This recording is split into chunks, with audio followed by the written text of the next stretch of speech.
Bonjour à toutes et à tous, bienvenue sur Cannes TV. Nous sommes en différé temporel et distanciel des championnats de France 2023 de Cannes de combat qui se passait à Douai. Mais par contre, nous sommes en direct sur Twitch et avec moi va commenter cet assaut Kevin. Bonjour. Oui, bonjour. Et donc nous sommes en différé donc pour les SM2. Et là, on est en phase de poule pour un assaut qui va opposer Benjamin Peupleret à Alexandre Coffinière. Donc Brenouille contre Toulouse. Et donc là, on voit Alexandre qui est en train de faire la vérification du matériel pour l'arbitre qui est... Ah non, c'est juge 1. Non, ce sera bien. Laetitia sera bien l'arbitre. Laetitia Ballard à l'arbitrage. Bertrand Dubreuil, juge 1. Le juge 2, Aurélien Prideaux-Davigny, et le juge 3... Non, on est... Jean-Philippe Allon. Peut-être Jean-Philippe Allon. Il faut vraiment qu'on pratique nos chaussures. Ouais. Ouais, qu'on pense la prochaine fois à orienter la caméra pour avoir les 3 juges. Le salut. Alors, petit avantage peut-être à Benjamin. En tout cas, moi, je le donnerais à Benjamin. Il a... C'est vrai que je connais pas Alexandre, mais je dirais oui. Ouais, davantage... plus présent sur le circuit depuis quelques années, très présent sur le circuit, pas mal de résultats aussi, hein, parce que l'année dernière, il s'était quand même bien placé. Genre au championnat de France en 2022. Non mais non, en 2022. L'année précédente, il s'était bien placé. Hein, il était allé demi, facile, ou peut-être en petite finale. Alexandre, quant à lui, plus irrégulier, même si ça fait longtemps quand même qu'on le voit sur le circuit, mais peut-être pas aussi régulièrement que Benjamin. C'est l'avantage de taille pour Bleu, donc pour Alexandre.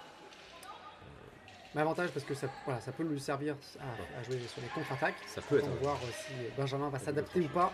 Ça démarre, ça bouge, et de loin pour l'instant. Hein, ils ne se sont pas précipités l'un sur l'autre. Le rouge est attentif, il est au centre, il attend de voir. Voilà, riposte lente. Jolan qui pousse un peu Alexandre sur les bords, mais Alexandre qui est tranquille en périphérie. Il se protège. Grosse phase de fixation de tir rouge.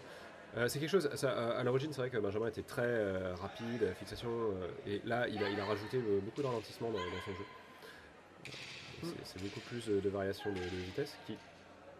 ça cadre un peu plus, ça rajoute du contrôle sur ce qui se passe, sur le temps et sur l'air de combat ou l'espace autour des tireurs. Dû accélérer sur celle-là plutôt. Alexandre qui est très mobile latéralement, on voit assez mobile et assez confiant quand il est en bordure d'air. Pas de sortie pour l'instant, à moins que Benjamin décide de vraiment le pousser, mais pour l'instant il se rapproche. Et il part tout riposte en jambe avant de Alexandre. Ah, c'est touché. Problème de touche. Il prend la main. Échange de part de riposte entre les deux tireurs. Et Alexandre qui perd sa coiffe. Dommage. La touche arrivait après le stop. Le second qui vient rééquiper le tireur qui a perdu sa coiffe. Donc beaucoup de... Ah, le tireur rouge a pris un coup sur la main.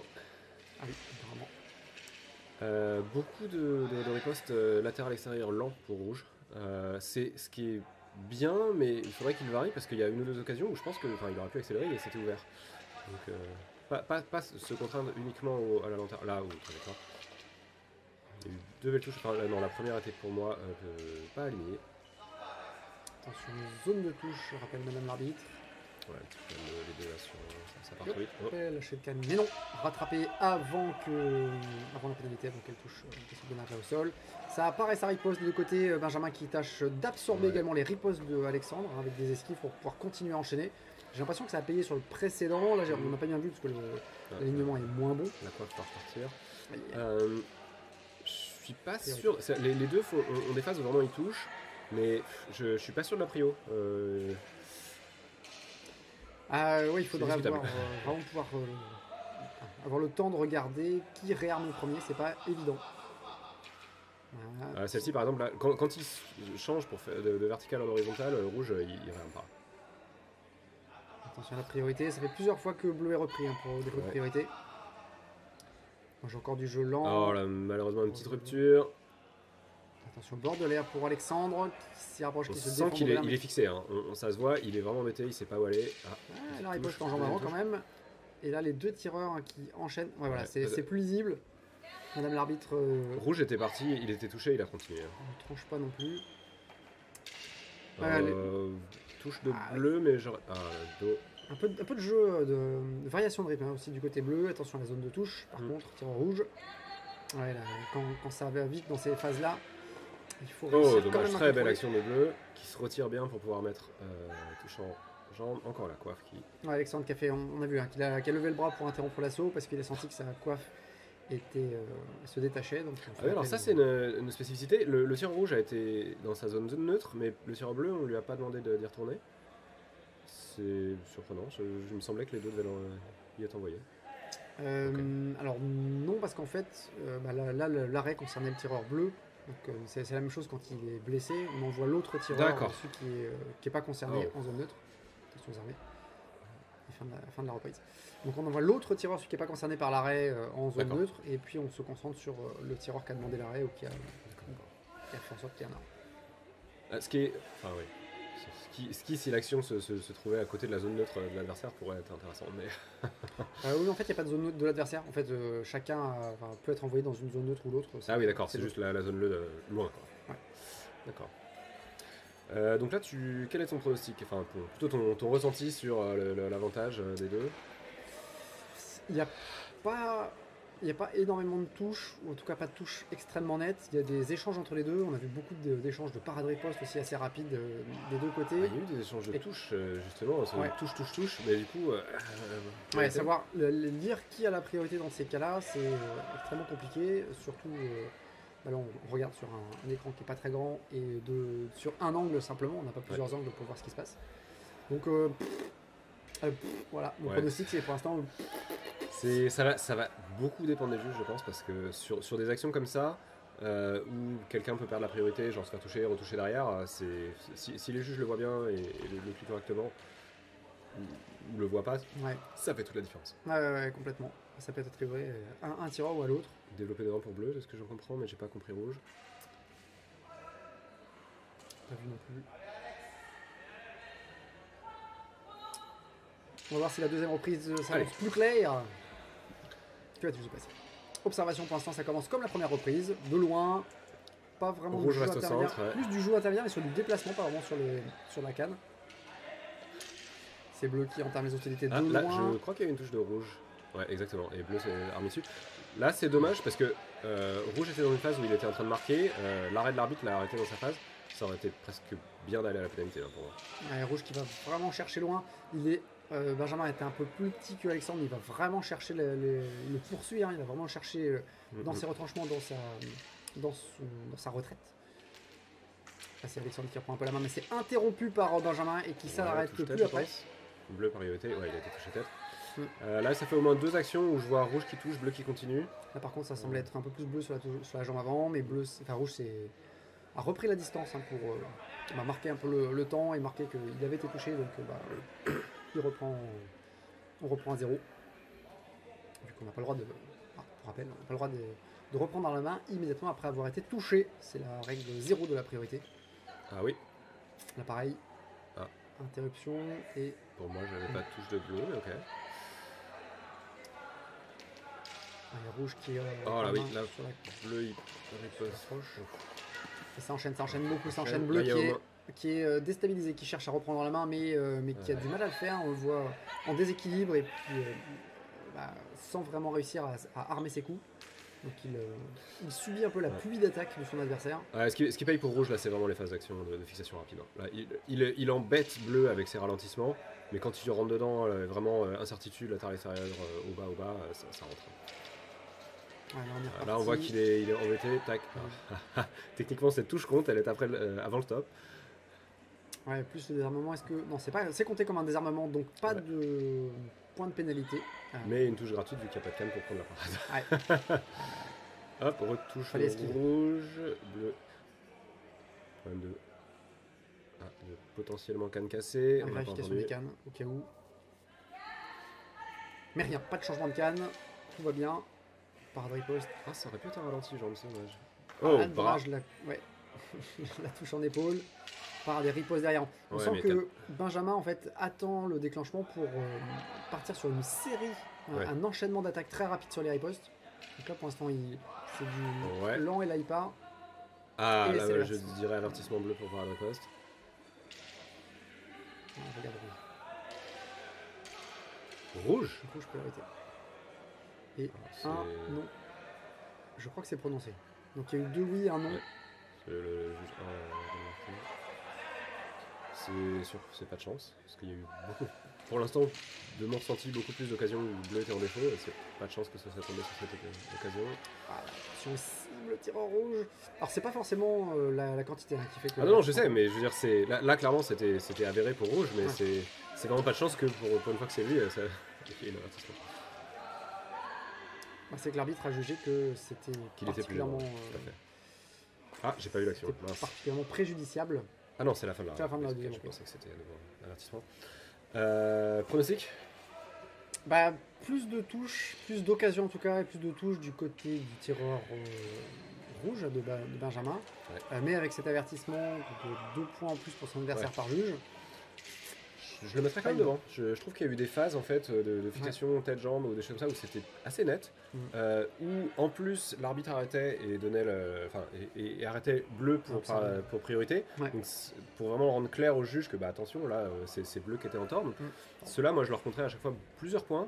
Je mettrais malgré l'avertissement quand même toujours rouge devant. Ouais, c'est probable. Il a eu beaucoup plus d'occasions, on l'a vu hein, sur 3 ou 4 phases avec des enchaînements très rapides, mettre à mal la défense de son adversaire, qui avait des difficultés à se protéger. On voyait tenter parade, plus esquive, mais dans des positions qui trahissaient un peu l'inconfort. Oui. On peut dire ça comme ça. Ah, c'était vraiment de la fixation. Hein. Là, bleu, il faut qu'il arrive à détecter ces phases-là et à se barrer en fait. Faut pas, de toute évidence, il n'arrive pas à absorber, il n'arrive pas à parer quand Benjamin accélère. Donc bleu, il faut qu'il se dise dans ces phases-là, juste, faut que je me barre. Ça sert à rien de rester là. J'ai trop de risques. Ouais, se barrer, et puis vraiment interrompre s'il le peut, hein, s'il est en mesure de le faire, en équilibre, en position de... Il peut armer. On n'a pas hésité à riposter pour interrompre ce flou, cette pluie de son adversaire. Les 2 tireurs à priorité et bleu anti-jeu, de ce que j'ai compris. Eh ben, attention, parce que là il y a un avertissement qui est tombé, donc on sent que d'autres peuvent arriver, ne serait-ce que pour priorité. Un peu de jeu intermédiaire là, cette fois-ci sur cette début de 3e reprise. Encore de l'observation, loin, des déplacements. Et ça part. Ouais. Encore l'enchaînement, par un riposte. Touche-tête, Les deux font vraiment des efforts là, pour revenir pareil systématiquement dans les enchaînements. Ouais. Et alors c'est une des très grosses difficultés hein, quand ça va très vite en canne de combat. C'est réussir à enchaîner quand ça touche et à revenir pareil, revenir se défendre quand l'adversaire reprend la main. Pour moi, le ralenti flanc, il passait, non? Ouais, Alexandre qui tente beaucoup de feintes là, qui tente de mettre la pression sur Benjamin. Et attention, rouge pour défaut de priorité. Ouais, il a dû prendre une touche, je l'ai pas vu. Il a un poke. Ah. Gelant qui réaccélère. Oh là là. À nouveau le croisé au ralenti qui part sur un latéral croisé. Attention à l'armée sur cet enchaînement-là parce que le deuxième il est rarement bleu. Ouais, puis là, le reprise sur le défaut de priorité, j'ai l'impression que Benjamin est touché in extremis sur sa jambe avant, peut-être même sur le pied. Non. Mais il est touché quand même, donc il faut qu'il fasse attention. Parade, la riposte là cette fois-ci. Et ça reprend Alexandre qui joue pas mal sur les feintes. Hein. Il fait parade, feinte pour essayer de surprendre Benjamin. Beaucoup de main gauche sur cette reprise, Benjamin. Ouais, et qui là, on voit aussi, hein, reprend le centre et en même temps fait du... Est-ce que c'est lié? Il s'est pris un coup de main droite. Est-ce qu'il aurait mal à la main droite? Je sais pas. C'est peut-être juste stratégique.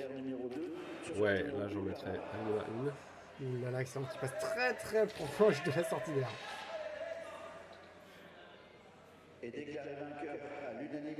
Défaut de priorité. Rouge, je sais pas qui.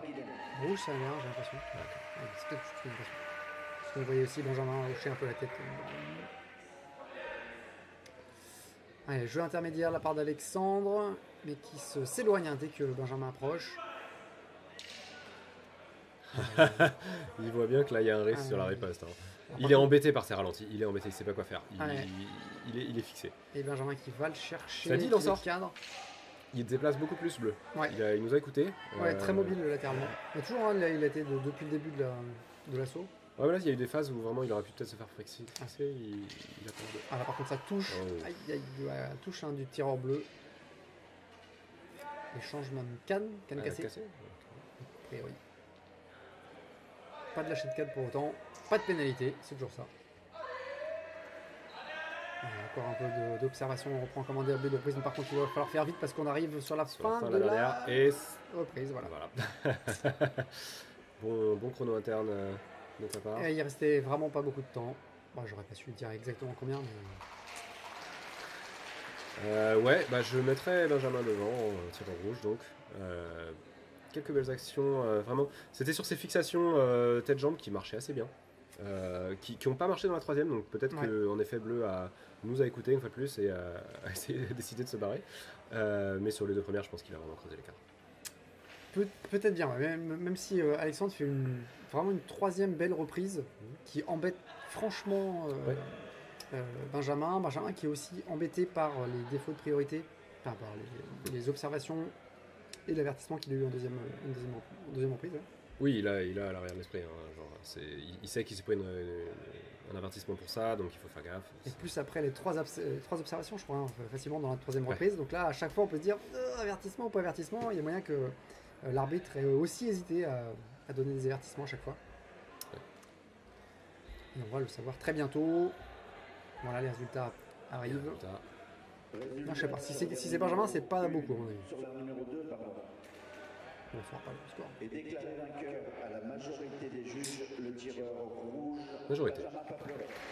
Majorité, donc il y a au moins un juge qui donne majorité, enfin qui donne, pardon, égalité, ou l'autre vainqueur.